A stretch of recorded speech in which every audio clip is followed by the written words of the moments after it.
एगो सोहर सब लोग बहुत गावेला। आज हम अपनी आवाज में लेके आयल बानी, सुन के बताएब जे कैसन लागल है। चलिए सुनाती हूँ।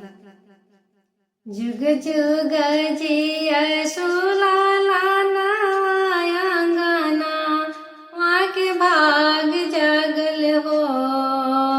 जुग जुग जिया सुलाला अंगना, वहाँ के भाग जागल हो। ललना लाल होइए कुलवा के दीपक, मनवा में आस लागल हो। ललना लाल होइए कुलवा के दीपक, मनवा में आस लागल हो। आजो के दिनवा सोआ मन रतिया लुभावन हो। आजो के दिनवा सुहावन रतिया लुभावन हो।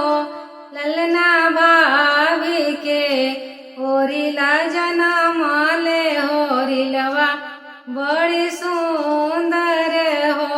ललना भाभी के होरिला जनम ले होरिलवा बड़ी सुंदर हो। अखिया तो हमें उनकी मामी के, नकिया पापा के हो। अखिया तो हमें जैसे मामी के, नकिया पापा के हो। ललना मुहावा तो चंदा सुरुजवा के, सगरो अजोर कैले हो। ललना मुहावा तो चंदा सुरुजवा के, सगरो अजोर कैले हो। सासु सुहागिन बड़ी दानी त अनधन लुटावेली हो। सासु सुहागिन बड़ी दानी त अनधन लुटावेली हो। ललना दुआरे पर बाजला बधाइया, महलिया उठे सोहर हो।